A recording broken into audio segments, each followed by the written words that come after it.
Welcome to Threshold Autopsy. I'm your host, Private Investigator Queen. I use she, her pronouns, and I am jazzed to be here with you all. Now, let me warn you, the show contains major spoilers for everything in Threshold as of the day this episode is published, so if you're not caught up, I'm not liable. Before we get started tonight, I'd like to ask my professional associate here to state the facts of the case so far. Howdy, hello, Vol Control here, Private Eye, he, him pronouns, and the state of the case this week is as follows.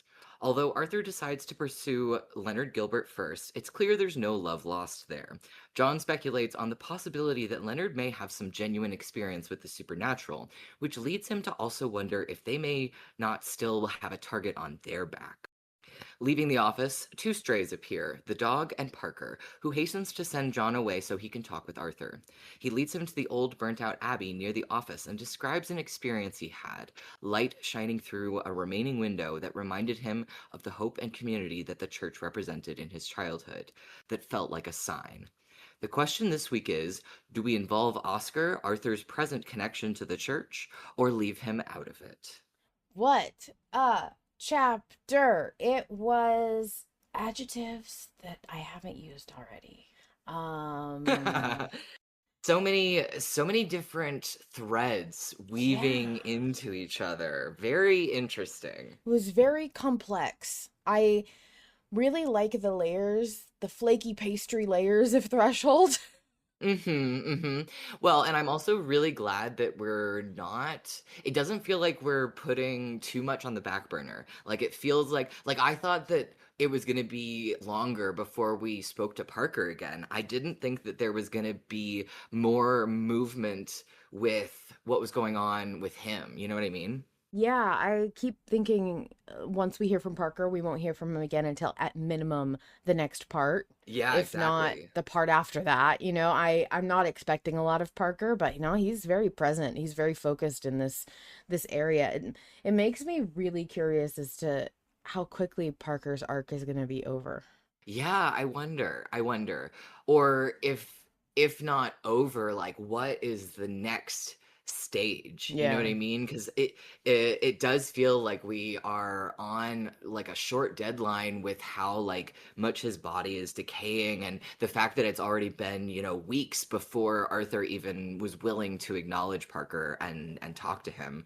So it does make me wonder if that short fuse on that deadline is going to keep pushing and be actually like the most time sensitive thing. Yeah. I wonder. I like how Parker's case is being kind of dragged out as an undercurrent, but man, I keep that it flows hmm into my evidence and leads. So I guess I'll save that. Do you have anything else that's like of note in this chapter that you like? Well, I just was gonna say that, in the same vein, like I didn't think that Oscar was gonna be relevant again until Yeah. Arthur called him back. And so it's just very interesting that that played into this episode so strongly.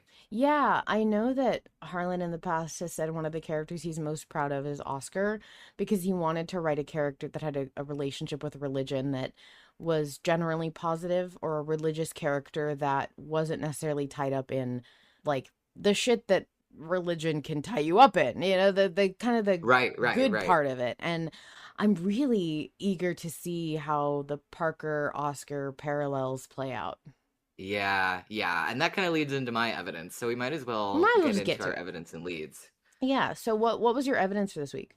Well, my like my short little moment exchange that I thought was really funny was the way that John razzes Arthur when he's like, "You got a new best friend out of it," when talking about Leonard Gilbert, and Arthur being like, "Oh, I can't. I'm trying to dodge his calls," which also made me think like, wait, is is Leonard blowing up Arthur's phone all the time?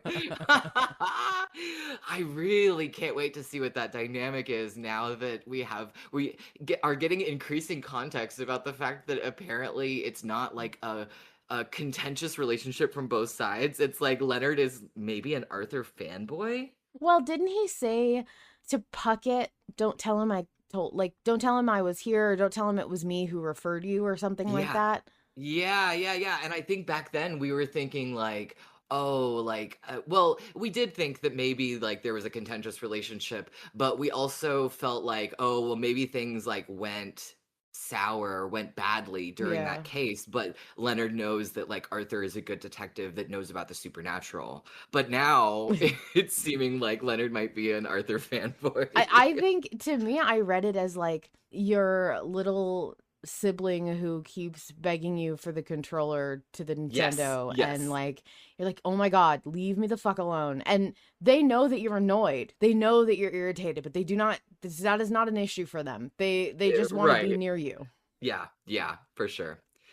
But more seriously, I really loved the way that Harlan approached this like experience that Parker has with religion and with the church and with this like pseudo religious experience almost, or like how it sort of rekindled this feeling of hope and community and belonging. I've talked on Autopsy before about the fact that I grew up atheist, and you and I have very like different Hmm. experiences with religion. And although I didn't have any interest in going to church per se, or the Christian religion as I saw it being taught and practiced, I did mourn in a way that feeling of not having that automatic community, Yeah. that feeling of not having a relationship to my community that was, that came together every Sunday. Yeah.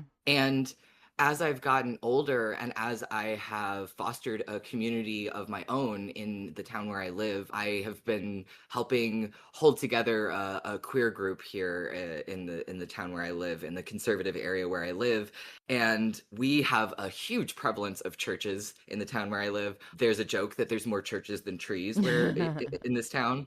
And because there's not a whole lot of safe places for queer events to happen, for queer people to gather, we have had to find some of the churches that are queer friendly. And, even just experiencing the love and acceptance that these congregations offer us has like really warmed my heart, and it has really shown that it is possible to have that acceptance and to find that community in a religious sphere. And so I felt really strongly like I resonated with what Parker was describing about his childhood.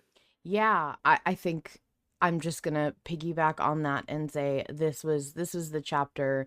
This, I think, this is the first chapter in a very long time, and definitely the first in Threshold that made me cry on first listen. Yeah. I had a lot of big feelings about what Parker said. I pulled up the transcript because I knew I was going to talk about it. It's such a, so Val and I have such a stark difference in not only religion but like geographical location. I mean, California Yes. and Texas are pretty much opposites. So, Hmm. I have a very different experience with church and religion, but we kind of have both arrived at very similar conclusions. I don't consider myself religious. I consider myself open to whatever, but I would Sure. not Yeah. say that like I ascribe to a specific organized religion. My point is really, Hmm. I think it's fascinating that we both had very different paths in life and we ended up kind of in a very similar spot. And I also, this monologue that Parker had really hit me in the chest because I've talked before on Autopsy about how there was a certain point in my life where I just couldn't get past like the faith that once I didn't have to question, I suddenly started. And once you, it's very much like the Matrix. Once I took that pill, I couldn't go back, and it felt like closing the door on something that I just physically couldn't ever get open again. And it's a Right. heartbreaking thing for me to look back and remember the safety and the peace and the reassurance that religion gave me. I never had to worry about what happens after death. I knew. And that was something I was so sure of, and everyone around me was so sure of, that I just didn't have fear of it. And it was Yeah. so peaceful to live like that. And ever since I questioned it, it kind of opened the door, and it opened Pandora's box, and I can't put it back. So, Yeah. and that's just my personal journey. I fully know that there is different path for everyone, and maybe I'll feel differently later. But right now, that's where I'm at. Hmm. And Parker talking about how the church, even though he doesn't have that faith, seeing it as a symbol of like community and hope and being able to see the church for what it was always supposed to be, which is a place for people to gather and be united in something, to believe in something together. Like at its core, I will always believe and vocalize that that is a beautiful thing. I think it's a beautiful human thing. And no matter how I personally feel about religion or the practice that people are gathering for, I love that. And so I never get sick of seeing churches. Now, California is a whole different thing. You have a lot of them, more of Yeah. them than I do, but we have a lot of different types of places of worship. So, we have synagogues and temples and all these lovely buildings. But for me, it's like there's a building that humans built just to gather in, to have hope together in something, to be united in something. And I think that's beautiful, even though a lot of harm has come from religion historically, and also in the modern day, it can be used as a tool for evil. Everything can. And so, as much as it's easy for, I think, especially disenfranchised groups, queer groups, to feel a really strong negative association with religion, especially when you go through trauma associated with religion, Yeah. I think it was supposed to be a good thing. It still is a good thing for so many people. And hearing Parker admit, I don't really have that connection to the thing specifically that churches were built to worship, but he says, to me, it was a broken promise, a blackened lie, once buffed and shined, but no more, like the charred remains of some righteous beast that once protected these people from fear and doubt. I can only see those remains as one last bastion for the persecuted, one less shelter for the needy. I couldn't see the hope that it was built to inspire, and that it once inspired in me. And like, man, the whole concept of having a hard time with what that monument means to you, and going through a Right. journey and coming on the other side, being able to see it in clarity for the good it's supposed to do for a community, that would just hit me so hard. Yeah. Yeah, and I think that this is a really wonderful opportunity for Malevolent to explore more of the nuances about belief and about religion and about faith. And I think that Oscar is so far in the realm of faith and religion as a priest that I don't think that he and Arthur would ever be able to have a truly productive conversation about religion. I think that Arthur would always end up spiky. But I feel like with Parker, who is not necessarily a believer, but seems to understand the value of faith and the value of the things that faith is supposed to stand for. I think that like middle ground is going to be really interesting to see how all of these characters like interact with their, relationships surrounding it. And I wonder, the way that Parker's talking and the way that Arthur responds. At first, I broke out into laughter because he's like, so, like, Parker has this beautiful monologue, and Arthur's Yeah. like, so, you found God? God found you? Right. Like, he's just kind of Right. Yeah. Yeah. kind Yeah. of an asshole about it. Yeah. Drove me Yeah. crazy. I thought it was so funny, but when he says it's about having a place for hope, for safety, for protection, lovely sentiment, hmm Parker. And I thought, like, are we going to challenge Arthur's feelings about religion? Are we going to learn more about hmm why he's like this? I mean, it's easy for us to Yeah. extrapolate, but I wonder if it's going to be on screen. Right, right. Yeah, it should be really interesting. I believe it's Hydrus in the chat. I'm not entirely sure because everyone is memeing in the chat tonight and has changed their names to just a single letter and an Fools. ellipses, but I think it's Hydrus says Arthur's bitch meter is off the charts this season, and couldn't agree more. I think me and Queen comment on that every time the Yeah. new episode drops. There was a point where Evolve was like, does Arthur like anybody in Arkham? He's like so mad at everybody. He has some like tirade to go on about how terrible things are, how terrible people are. He's in his Batman era. I didn't know if that was gonna stick. It is sticking. I He's will having his continue to Batman agree. moment. I do think he is in his Batman era, and I like that only because I know it's going to be challenged. I think if I were not sure that it was going to be like if it was played straight and I didn't know Harlan's writing by now, I would be like, "Oh great, a protagonist who is going to give me the passionate speeches about taking down capitalism." Like great, Mhm. that's the only thing they do, but I know Arthur by now and I love Harlan's writing, Yeah, so I'm very excited to see how we get a transformation of this gritty, tough Arthur right. who's built this calloused skin over his Yeah. heart.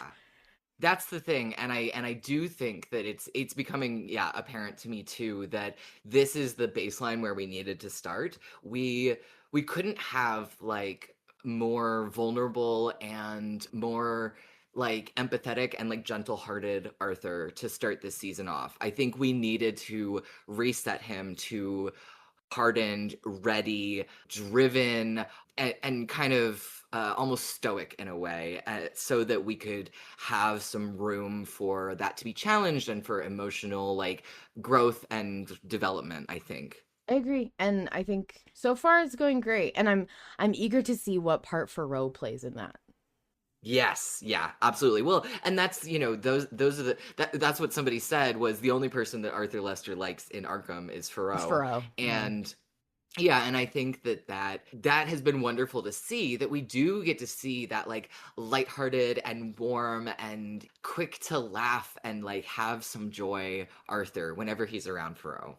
Yeah, and Hydra says in the chat that's not healthy either. And like, Yeah. Arthur, I don't think Arthur has a lot of healthy anythings. I'm trying to No. think of like anything I could lean on to be like, well, at least he has XYZ, but he doesn't play the piano anymore.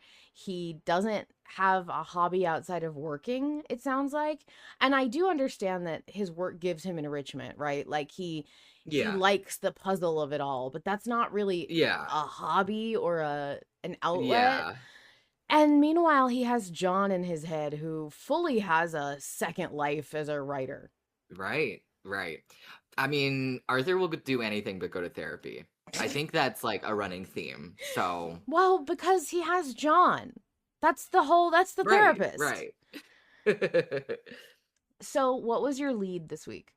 So I have two sort of leads. I guess I'll address the shorter one first, which is second in the talk. But I thought it was really intriguing that Parker lashed out and said, "Whose fault is that?" when Yeah. Arthur mentioned that he's dead, which leads us to believe that like Parker knows that Arthur or John were responsible for his death, or that he just knows that like something to do with his work with Arthur was the cause of his death. And I'm so intrigued to know how much he knows about how he died.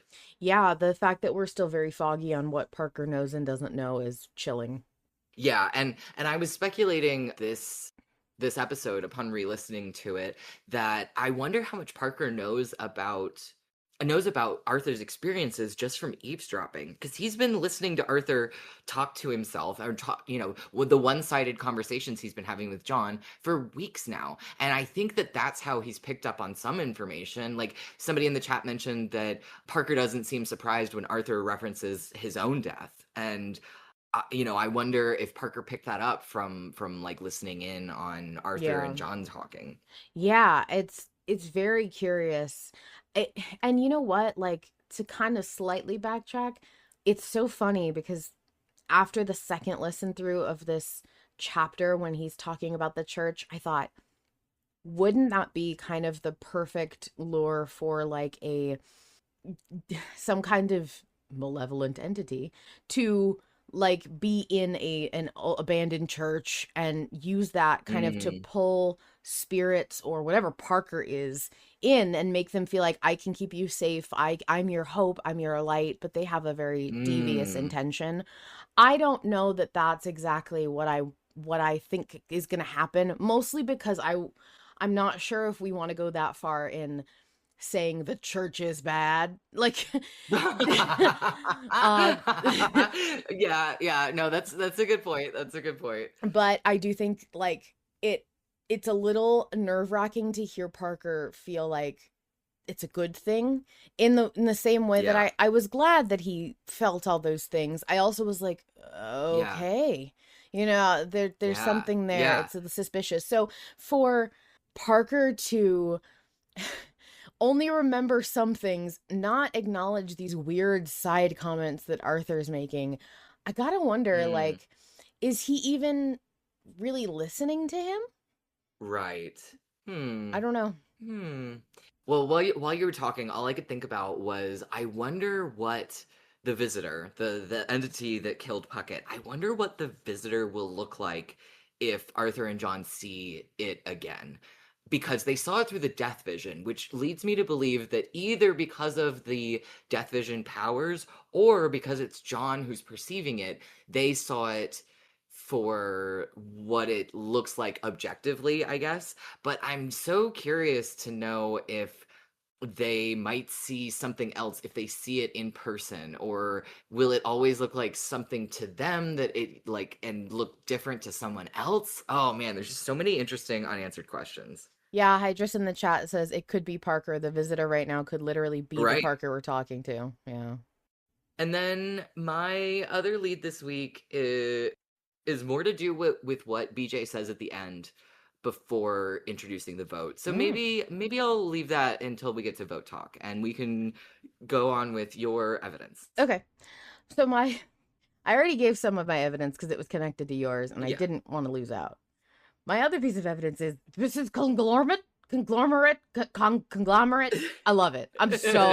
So if you don't know, Mrs. Conglomerate was Harlan does little skits sometimes on spooky streams, and a very long time ago he was before we even joined, because Mrs. Conglomerate was a link that I clicked on. It was not something we were there for live. I think she's Right. come up Okay. in streams since we've joined, but her origins are Yes. deeper. Okay.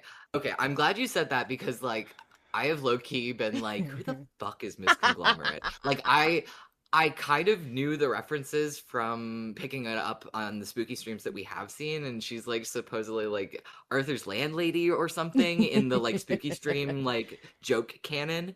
But I was like, did I miss the origins of this, or did I miss a spooky stream where Harlan elaborated on the lore of who Miss Conglomerate is? But no, not really. So, no, if you are new here, spooky streams are when Harlan just sits down and plays traditionally horror video games, and Joe sits with him and they read chat and they stream. And sometimes Harlan will do funny little skits with characters as they come to him, and he'll have like John and Arthur traditionally are the protagonist in the video game we're playing, so he interacts with the scene in that way, and he'll go back and forth with the voices. But sometimes there are side characters that they talk about, and usually it's a character in the video game or something like that. But sometimes Harlan will have to make up names on the spot. And if you've ever DM'd or done anything with improv, you'll know sometimes the names just don't come to you. And so you're like, make keyboard smashes with your mouth, and that becomes the name. And that's kind of what Hmm. happened here, which is why it sounds insane, because he was like, conglomerate conglomerate. Yeah, right. And part of the joke is that it's rarely said the same twice. It doesn't really have a concrete spelling. It does now, but she was from a spooky stream, and she was a landlady that creeps John and Arthur out, and she liked them very Okay, right. much. So that's really funny if you can go dig it up. Good luck. Spooky streams are not labeled or titled, so hopefully maybe somebody has put up a compilation on YouTube Yeah. somewhere that you can find. Or So, clipped it. Yeah.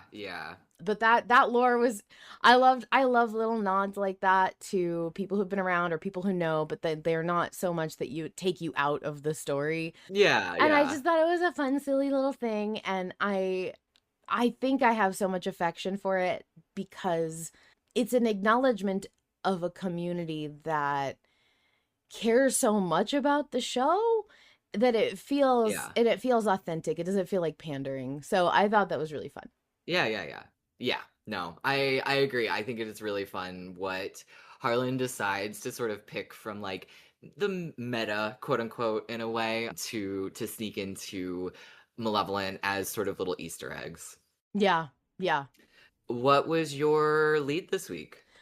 Parker sounds squishy and wet in the beginning, and I do not like Hmm. it. No, thank you. Ew, ew, ew. I rescind the hug. Remember when I said I wanted to hug him? I've decided that I changed my Yeah. mind. That's disgusting. He squelches. I don't like it. Yeah, yeah. Ugh. Every time he moves, it's squishy, and I love it. I love it. I Pie think it's says gross, his and I meat love is it. liquidizing, and I hate that. Oh no, I pie, you're hate banned. that. You're banned from the chat. Oh, the other, like, the more serious lead I have is I do not like Arthur continuing to keep the secret from John until Parker decides it's time. It Mm, feels like Arthur's mm-hmm. losing control of the situation here, and I do not like it. Yeah, I am wondering how long that's gonna go. I think it's entertaining to have this like push and pull between Arthur having to like send John away so that he can talk with Parker and like Parker talking to him when he knows he can't respond. I think it is very entertaining. But yeah, and a part of me was like, it's kind of like really obvious or really flimsy that Arthur is like sending John away like so Yeah. sort of casually, but on the other hand it made me realize that it could be like very telling of the kind of relationship that Arthur and John have now, where it is pretty casual, that they can be like, oh, like I'm going to take some time alone, and not for like a big reason, not like, oh, I need to work on my writing, or like, oh, Yeah. I need a break, but just like casually, like, yeah, I'm going to walk from point A to point B, and you don't need to be there with me. I think it's also, it's just, yeah, it's definitely flimsy at best. And it will not last. In fact, I'm putting a No. I'm putting a bet out there right now, a wager, if you will, that it is gonna be a third strike. It's gonna be we've done it twice. Yeah. The third time something's gonna Yeah. happen. Yeah, I do think that it's interesting that there is sort of this connection between the dog and Parker, and I am interested to see if that becomes like more kind of like symbolic. You know what I mean? Yeah, I agree. I don't want that dog to be hurt. I really don't. I know, I know. I really don't. I don't want that. Mizra in the chat says, has he learned nothing about how secrets are bad between them? I think Mm, I think Arthur doesn't even see this as a secret is the problem. I think he sees this as I'm going to tell him eventually. I just oh, of course. I just need to like calm Parker down. I need to figure out what's going on before I Mm-hmm. tell him. And Mm-hmm. and there's also this like this this very personally relatable tension between where is Arthur's loyalty? Parker got him through a hard stretch of his life and then died, and then John got him through insane shit. So, like, Yeah. it's kind of like when an old friend shows up in your life that you have a strong connection to, and you haven't really talked to them, but it feels the same when you come back together and they're like, hey, I need you to do me a Mm-hmm. huge favor. And your new friend is like, well, it so happens that the thing I needed you to come to is on the same day that they need you. And like, who Right. do you prioritize in Yeah. that situation? That's so Yeah. hard. Yeah, and it's really interesting hearing how Arthur interacts with Parker, and I'm not sure if part of it is just like not sure how to handle the fact that Parker exists and is talking to him, because sometimes he is kind of like chummy and remembers like the old times, and then other times it just feels like he's almost like detached or distant, and it's very curious. Yeah, and I have to wonder, like, if Arthur, said to John the first time Parker was around, was like, "Hey, I can see Parker, blah blah blah. He's a ghost." If John wouldn't be like, "Can you Mhm. tell him I'm sorry? I wasn't. I wasn't. I I wasn't myself. I didn't have my Snickers. wasn't Like, myself. like he."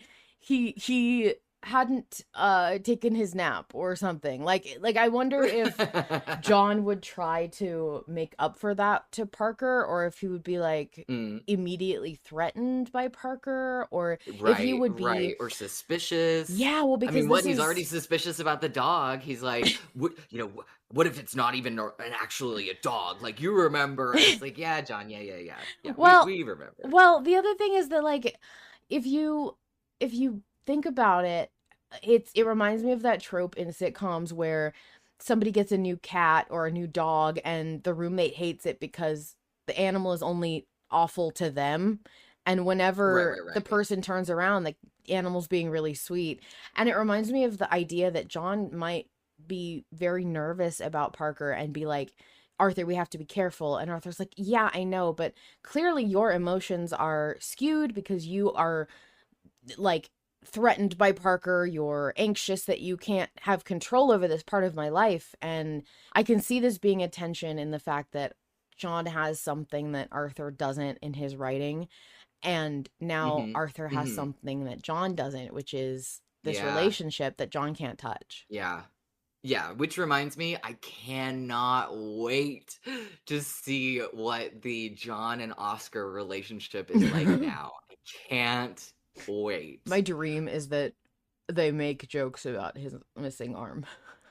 No, that's terrible. Maybe not out loud, but I really want John to make a horrible joke about his missing arm. Like, really bad. Oh my god, that'd be crazy. Do you, like, even if it's just Arthur saying, "Can I give you a hand with that?" and John being like, "You could probably give him the rest of his arms." It's like anything. It would be so good. All right, let's get into poll talk. I know we've chatted quite a bit. Let's do it. Okay, so this week's poll was involve Oscar versus leave Oscar out. We are sitting on Sunday evening with 422 votes total, and 86% of that is going to involve Oscar, while 14% of that Crazy. is leaving Oscar out. Wow. Yeah, it was never a contest. It has not really No, ever been close to even 20%. no. Most people want to involve Oscar. I am voting to involve Oscar. What about you? I'm also voting to involve Oscar. Involving Oscar seems like the way that most people want to go. I will say to my um to my pleasant surprise, people had real reasons they wanted to involve Oscar, and it was not just exclusively I want to see Oscar again. I love Oscar. Yeah, And yeah. that was very refreshing. Yes, I think that there were a lot of like valid arguments, but what's really funny is that there were a lot of valid arguments both for the fact that Oscar might actually be able to help, but also from people who were like, I want to see Oscar get maimed some more. Like let's lose some more limbs on this guy. And I think it's so funny that the Oscar lovers and Oscar the people who want to put Oscar in mortal peril, which is not different than Oscar lovers, I would argue, but a different subset of Oscar lovers. We're holding hands, shaking hands over this vote. Inky says shaking our one remaining hand. Very good. Yeah, AK says, sorry, mine was just, I want to see Oscar. And also, Oscar wants this. I liked that point too. People pointing out that, like, Mm. Oscar wants to be helpful. He wants to be involved. He wants to do things. Let him do things. Very, very brief summary of why you were voting to involve Oscar. I was voting to involve Oscar because I thought it would be interesting. I'm gonna However, throw up. However, I'm going to circle back to the part of my lead that I decided not to include earlier because I thought of a reason to vote for don't involve Oscar and one that you might be interested in. Do you want to Mm. hear it? Yeah. So, one of the things that BJ says, I'm always picking up these little things that are tucked into to Booth John's little messages when he's introducing the vote or he's giving us feedback about how we voted last week. And they might be throwaway lines, they might mean nothing, but I found this interesting. I noticed that Booth John says, like, do you want to involve Oscar? at least for this task, was Mm-hmm. one of the things he says. And I thought, oh, I wonder if that means that if we don't involve Oscar in this, if we might have an opportunity to involve Oscar in something else that Arthur needs help with later. It's like deploying a Pokemon. Go, Right. Oscar, I choose you. For this battle or for the next battle. Yeah. And that made me wonder if the task that we could have Oscar help us with later or in like a different circumstance would put him in more danger rather than this one is actually the safe option. So I'm just saying that you could take that to mean we should vote to not involve Oscar in this one because it's too safe. And if you really want to put him in mortal danger, you got to wait until the next task. Yeah, I was gonna say people were talking about how they really didn't want Oscar to get hurt so that we shouldn't bring him on this case. And somebody said, I think it was Meg from My Sister Made Me View It, said a ship safe in harbor. Like you don't go anywhere if you stay safe. We'll never hang out with Oscar if we're Yeah, trying to keep him safe. So that's you true. won't get to see him if you care. And I Yeah. totally care. Yeah, I mean, it's like you've been saying from the start about Thoreau and about, like, guarding your heart against loving Thoreau too much because, Mm-hmm. it's kind of inevitable, like, you can't keep her out of danger. It is pretty much inevitable that she will be in danger at some point because she is so closely related to Arthur's life, you know? And so, Yeah. yeah, if we wanna see Oscar, he's gonna be exposed to the horrors. That's just what it is. I keep talking about wanting to put Oscar in mortal peril. I don't. I'm just being realistic. I am not bloodthirsty, unlike some people on this podcast when it comes to Oscar. What? I What? Wait, what? I didn't say shit. I haven't even given my reason for voting. I'm being slandered. Well, what's your reason for voting to involve Oscar? I don't know if I should say I guess you've decided for me. How No, dare no. you? I just guessed. You know That my was my secret, guess. that's why. I was debating on whether or not I should say it, but I'll just come clean with it. So, if I can admit, this isn't really a vote that I don't really have a horse in this race, to put it bluntly. Yeah. I don't really care either way. I I said that my reason for voting to involve Oscar was kind of I'm gonna regret this. I'm gonna regret this.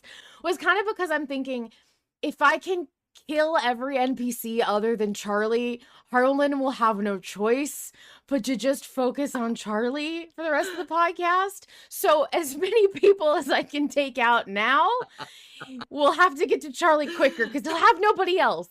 So I was just thinking that if you would get rid of Oscar now, I won't have to deal with him getting in the way of Charlie later. So that's why I'm voting to involve Oscar. I didn't mean to push you to show your hand so soon, Queen, but ah. Mizra's vision of me say, blood-soaked queen finding Noel. I did this for you, for us. So accurate, so apt. Too true, too true.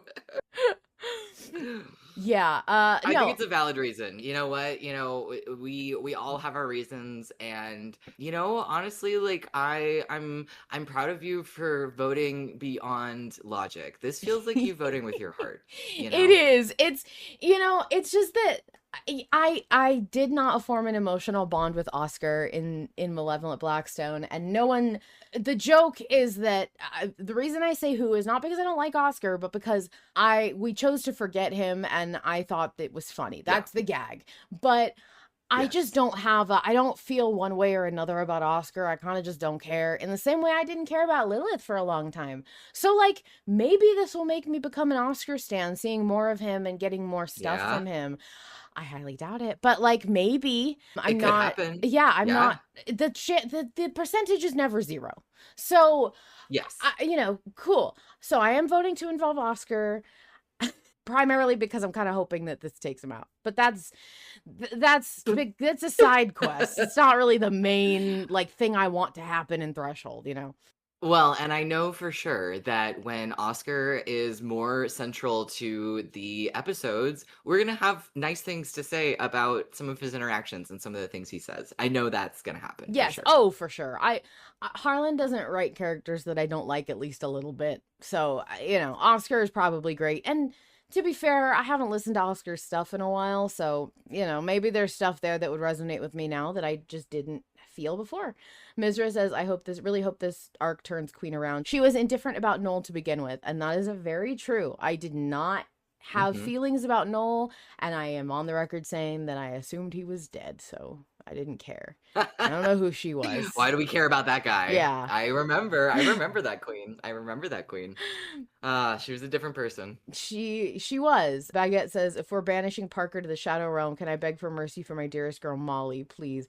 Everyone now is worried about me targeting their faves like I have any power to kill people in Malevolent, which is hilarious. But I love the idea that I somehow control the gun that's going to shoot your favorite. That's great. Continue to give me this power, especially when voting. Think about what I could do to your Blorbo if you don't go my way.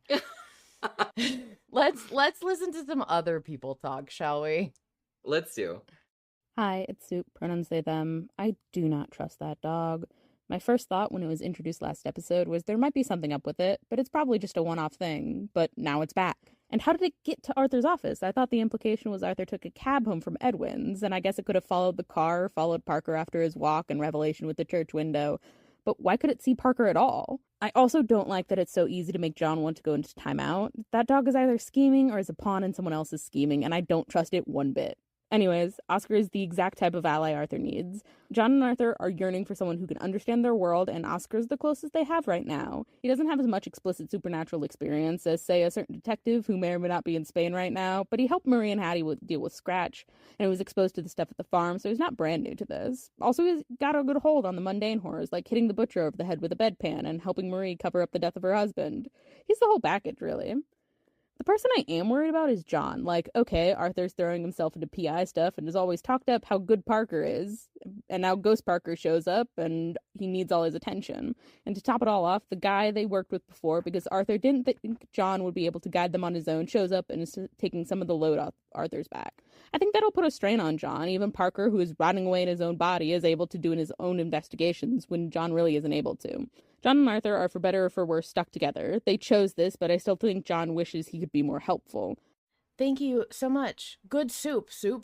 Yeah, Soup, I think you sold me genuinely on Oscar with this message when you pointed out the fact that, like, not only has he been exposed to the horrors even before Arthur, surely he knew there was something kind of freaky going on with Hattie and Marie's husband before that. But yeah, he also helped that old lady cover up a murder. He's handy. He's good. He's handy. He doesn't. Oh, god damn it. I didn't even. God damn it. That's gonna be a problem. Oh, I'm thrilled. Hi, Autopsy, aka Trash Panda here, she, her pronouns. It's been a minute, but really quickly, I just wanted to say, involve Oscar. Involve Oscar. Like, before BJ even gave us the poll, while Parker was still speaking, all I could think was, fuck, I want him to meet Oscar so bad. This priest is not going to fix him, but I desperately want to see how much worse he can make him. I still don't even know if I believe this even is Parker. I think I'm still on the entity fucking around in Arthur's brain, feeding off the guilt and trauma train, and I'm listening to this thing try so hard to make sure Arthur doesn't question it by drawing on all of his own memories. But the idea that maybe all the chaos that happened in the Waylay at the end of Blackstone disrupted a bunch of in-between souls that are now just shunted back to Earth is also rattling around my brain, and I just think either scenario would be so delightful to bring Oscar into. Involve Oscar.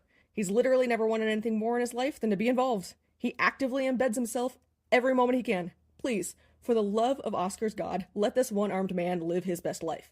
He'll be fine. He has plenty more sanity points to lose while he searches for atonement. Thank you for the submission, AK. And like, you're not wrong, but I also, even though I am voting to actually kill him and not just like torture him like the rest of you, I don't know that it's a great look to be like, he'll be fine. He has more sanity points to lose. Yeah. Like, No, that's my favorite point. That's my favorite point. But I also agree that I really want to see how Parker and Oscar interact. I think that that's going to be really interesting. Yeah. Yeah. Well, and I know that there were some people who were confused about like the state of Oscar now and Mm, whether or not he would still have one arm. Like we're not people haven't been 100% sure if we're still in Arthur's universe where everything happened. right. Um Right. I will say, even though spooky streams are not 100% canon and should never be used as like the main point of reference to justify a fact, Harlan did sound pretty serious in the stream where he said, "We are in Middle Sea," quote unquote, the main universe that Arthur and we spent time in. So I think it's safe to just assume right now that everything that took place in Blackstone took place in this timeline, and we're not replacing somebody. We are we are in a timeline that has been altered, but we are not replacing anybody. Right. Right. Like Thoreau has been brought here rather than Arthur being dropped into a Right. different reality. Yeah. However, although Harlan sounded pretty I confident, know. I'm not sure if it was a misdirection. So, It's very hard. Harlan's very good at sounding so genuine and honest to drive us away from the truth. yes. Yeah. Samael, any pronouns. BJ was weirdly nice. I don't know how to feel about that. Love all the Helene hate. Excited to see more. It would be fun if he is more aware of the spooky side of things. I want to rope him into this. That'd be funny. He can be a meat shield, though with how much of a coward he is, we might become the meat shield instead. Ugh. Also, I appreciate John trying to see things from multiple perspectives. That makes me happy. Good job, John. Peanut! Puppy! I love Peanut. Peanut is probably just a normal dog, or at least I hope so. I'm gonna trust Peanut as normal dog. Also, Peanut, please keep stalking Parker. That's funny. I still choose to believe that it's actually Parker. I really hope we can get him to move on because that just sounds fucking awful. Also, love Parker's speech. That's awesome. I also like it that Harlan does show the good side of the religious community. That makes me happy. Also, Arthur has to remember to call Oscar. I do think that we should involve Oscar, as Arthur has too much on his plate right now, and based off his first response to Parker talking about the church, I don't think Arthur will be very helpful with that. Or at least not the right person to talk to. Oscar is gonna come over anyway, and he already knows about the spooky bullshit, so he's definitely better to involve than Thoreau or Callahan, for example, because they don't have prior experience with that. Yeah, so he has experience, and I do think still a willingness to help with this. Also love it when the conversation goes multiple ways and Arthur has to joke off that. And he's been so sassy lately. That's great. Thank you, Samael. Yeah, I loved the overlapping, very real and authentic portrayal of John not being able to hear somebody means he's going to talk over them. And I know that drove some people nuts when it was happening with Oscar, but to me, it helps the immersion because realistically, John will be talking over people. There's no way he can avoid that, especially if he can't hear them. And it's something I've actually wished was in the podcast more, but I understand why Yeah. it would be an auditory nightmare after a while. So I loved that portion. I also want to say, no, you know what? Go ahead. Well, I also really love the sort of back and forth, the overlapping, and I was just gonna add that I think that because Harlan got some of that feedback about the ways in which it was a little bit grating with when John and Oscar would sort of talk over each other, I think that Harlan is a little more intentional about not just like how it overlaps, like how much it overlaps, but also kind of where he places the voices like in the soundscaping, you know what I mean? Because he does a lot of like panning and sort of like atmospheric placement of sounds, whether that's like making them further away or closer or being right or left. And so I think that there's some of that going on that helps you be able to enjoy hearing all of it in the realistic way that it might happen, and it's more like cohesive. Yes, I agree. I think it was well done. It was much, much improved from the last time it happened. The other point I want to make, I will not be calling that dog Peanut. First of all, we as a fandom, somehow people all just agreed the dog was named Peanut. I might have been okay with it had I discovered the name on my own and chose it and then other people picked it up because they wanted to. But I feel like this name for this dog is being forced upon me, and I immediately hate that. So I will not be calling this dog Peanut. And on top of that, I don't want to name it. That's how you get attached to it. Yeah. But you are such a contrarian about the name Peanut. It's very funny to me. I just don't. You know what? This happened with Butcher too, with the kid Butcher, because Bachito? yeah, Bachito. I was like, I never consented to this. When did we start doing this? Right. I don't, and I'm very pragmatic. So if you were to ask me to name the dog, I'd be like, the dog. That's like, it doesn't have a name. I'm not gonna name it. There's a canon name for that dog, I'm sure, but I don't give it to them. It's the dog. Like, I'm not, first of all, I'm not naming an animal. I refuse to do that. I am too smart. I am stupid. I'm not that stupid. For a podcast animal, we are not naming that. Second of all, I just don't, I also don't have, I'm not, this is something I feel like is almost exclusive to cat owners, no offense. I feel like the ridiculous, like, names for animals is a very cat owner thing. Yes, I know there are some silly names for dogs, but, like, cats named, like, the only name I'm coming up with right now is Fucknuts, which is a really bad one. I don't think most people say Crunchwrap Supreme. Yeah, Crunchwrap Supreme. Like that, I've never met a dog named like that, and this kind of feels like that. I know Peanut is a cuter name, and like it's acceptable. If I met a dog named Peanut, that's fine. But specifically naming the dog Peanut confuses me. And then on top of that, we don't know the size of this dog. We don't know the color of this dog. We don't know the breed of this dog. Why does it confuse you? Because where did you get that from? Why Arthur Peanut? Had peanuts in his.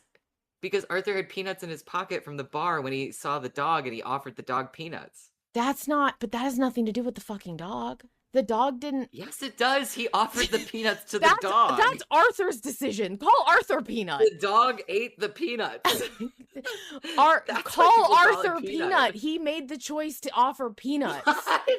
Dogs will eat anything. You can't name them after what they're gonna eat. Dogs eat grass. You're gonna name the dog fucking grass? Maybe. Or kibble? Like, offering an animal food and the animal eating the food doesn't make them named after the food, because the animal didn't choose the food. They ate it because you presented it to them, but they didn't choose. I don't follow that logic, and I also have such a hard time naming an animal that I've never seen, because to me, an animal needs to look like their name. And so, like, I'm not naming a... Well, actually, that'd be very funny. I was going to say, I'm not naming a Great Dane Peanut, but that would be very funny. And so would a Chihuahua. So, like, there are some good cases to be made. Okay. But I think that in a audio only medium, I think that the name of the dog informs what the dog looks like. I don't like that. Speaking of dogs, my dog just jumped up here. Hi, baby. Oh, hi, Joy. Our next voice submission is a little bit longer, but I decided to leave it in full because I think it is a really nice commentary, and Oakley put it really well. So let's listen to what Oakley has to say. It's Oakley, they, them. So this submission is different from my usual silly style, and that's because there's something specific that I really want to discuss.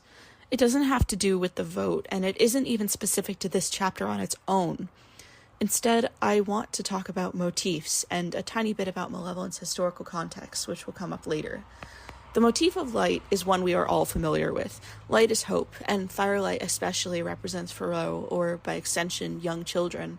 Firelight needs to be maintained and carefully kept, cultivated, if you will. You need to protect a fire from winds and rains that want to snuff it out, and in turn, it gives you warmth, hope, and comfort in a world of vast darkness. But I want to propose that there's another motif in Malevolent, one that is also associated with the parent-child relationship. This motif is light witnessed through a window. It is radiant and powerful enough to illuminate an entire room, but always in flux, and by its nature demands a level of separation. It is the relationship between an adult and their parent. It shows up 2.5 times. The mental image we have of Threshold Pharaoh's scene in Dead Man's Mouthpiece begins with the orange glow of a diner, melting into the darkness of Arkham streets, but light is not actually mentioned in John's description. The more solid examples of this motif come from Marie discussing her son, and in Threshold Chapter 18, Parker talking about his parents. We know Parker loved his family very, very much, and we learned how the church helped them. To bring in that bit of historical context I mentioned earlier, they were most likely Chinese American immigrants struggling under the socioeconomic pressure of raising children during an era of severe anti-Asian racism. Community became vital. The laws of the time period surrounding Chinese American immigrants specifically were so restrictive and brutal that Parker wouldn't have even been considered a citizen, even if he was born in the country. He and others like him would have had to look out for their families and communities and rely on whatever they could to put food on the table. Thus, we come to the church. Parker states that the light he saw in the ruined abbey was, quote, a beacon calling him home. He associates his parents with that light and uses it to tie them to the kind of hope you feel when surrounded by people who may not know you personally, but know your plight and empathize with you. To Parker, a communal space is a huge family and a bastion for the persecuted. But as a ghost, he's never been more isolated. That light through the stained glass window wasn't divine intervention, but rather a reminder that he is the son of the Yang family, and how he is not alone. No wonder he mistook that for holiness. Thank you for the lovely submission, Oakley. Yeah, I thought that was really beautiful and really well put. And I do really appreciate you bringing up the possible historical context of the name Yang and the fact that his family might be Chinese American immigrants. I believe at this time in the early 1900s, America was receiving a lot of Chinese immigrants who were working on the railroad and were put through really harsh conditions and were not treated as equal citizens within, society. And so I think it is really interesting that we get hints of that in this episode, that the Yangs did seek out, these welcoming people who, might have been trying to convert them, but were willing to show them some fucking decency. And I think that shows through Parker's experience that he is remembering in this episode. Yeah, couldn't have said it better. Pie, she, her. The wraith, the hound, and the creature in the lake share the commonality of their encounter being caused by Lilith. Yes, in the broader sense, Arthur's connection with the king in his fragment is the inciting incident to draw Kane's attention, and that incident kicks off all of season 1, but they're talking more literally. A flame that might still be lit, drawing the supernatural towards them. But those three things weren't drawn. The creature in the lake, possibly, but the Hound of Tindalos was sent by the king, and the wraith wasn't drawn to them. They came to her. They walked into her house. If it was a lure, it didn't just draw things towards them, it guided their path. And why is it still active? Maybe it's not, maybe something else is waking Arkham from its slumber, but their luck isn't that good. Sure, no one would expect Lilith to have fully let go of her favorite, but she doesn't need Arthur to be better bait. Even if Kane were to escape, Arthur doesn't need to be any more irresistible, any more interesting. If Kane retains any fraction of his wrath, he's the first thing he's going towards, if not Lilith herself. So who or what is Arthur luring? And did someone guide Lilith's hand that she can't even perceive? Quote Harlan Guthrie in the post-season 6 discussion. Pie, I think you need to make your own podcast. I don't think I can handle this. No, I love that we have a little slice of pie bringing in the big-brained considerations, and I hope Pie doesn't mind that I usually leave them at the end. Because they hurt. They hurt to wrap your brain around? They do, and they ask me to go so far out of the picture that I'm looking at. I was just yelling about the dog named Peanut. I know, but Pie, it's very interesting that Pie mentions that it may not just be a lure, but it may also be some guiding force that is like guiding their hand, guiding their path, drawing them in a certain direction. And that just made me think about the cult at the hotel in season 1. And the papers that they had that had questions about all these things that had happened The meta. to Arthur and John. I don't know. I don't know if that will ever come back, but that's what it made me think of. Yeah. No, I doubt it, but it would be funny if the patrons were the real villains all along. Oh my gosh. That would be really We were funny. guiding Lilith's hand. No, I think that it's an interesting consideration, and I wonder if this is the consequence of making Arthur irresistible to a god. That might go whatever that entails, that might go further than intended.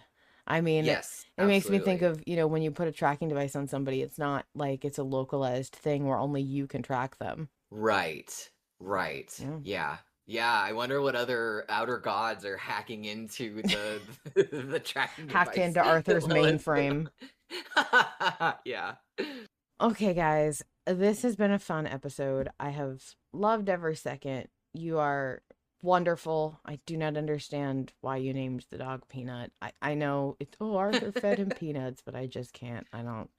I didn't name my dog Rachel Ray Wet Food. That wasn't Joy's decision. So, Well, that doesn't have a ring to it. Peanut has a ring to it. And hey, I will say I love this fandom, but at least it's better than Rafters or Blinky, okay? Rafters made sense because we found them in the rafters. Blinky made sense because it How is blinks. that any different? How is that any different than naming the dog after the Because food that Arthur Rafters- canonically feeds it? Because Do Rafters you want chose... the dog to be named Alleyway? I don't want the dog to be named. We don't need to name the dog. The I know. reason we named Rafters is because it was a humanoid creature that needed a name to be referred to as. The reason we named Blinky is because it's a creature we didn't have a name for. This is a dog. We don't need a name for it. Call it dog. No, because that's already taken, because that's the name of the dog in Divisor. Oh my, well, see, this is where I differ. There is no such thing as overlap for me. I don't care if there was a dog named Dog in Divisor. Just name it the dog. That has nothing to do with Malevolent. When Divisor No, gets I'm relevant going with to Inky's Malevolent, suggestion. I'm calling the dog Dumpster. guys, you can't do this. I'm sorry, you can't do this. We can though. Okay, well, Sorry, Queen. Well, not on my podcast. Not on my podcast. I knew you were gonna say that. So every time you say the word peanut in voice subs going forward, Vol's gonna have to censor it. I want a full-on beep. I'm gonna bleep it out. Yeah. Yep, I'm gonna bleep it out. Totally gonna do that for sure. I'm fully joking. Everyone's allowed to call the dog whatever they want. Obviously, I don't care. But I do have a gut instinct when the fandom names something to be like, I didn't agree to that. I'm not doing that. Like I said, Queen is a contrarian of the highest class. It's not contrarian. It's that I don't want to be told what to do. That's not contrarian. Yeah, it is.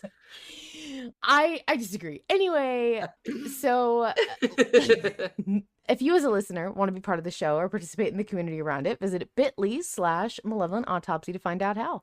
And thank you, of course, to Harlan Guthrie for our source material, my volunteer editor, Mizra, Roses of Envy for our intro music, and all-round volunteer assistant and co-host, specialist goodest boy, volume control. Remember, in the end, it's never about certainty. It's about making a choice and moving forward. Until next time, the horrors persist. But so do we.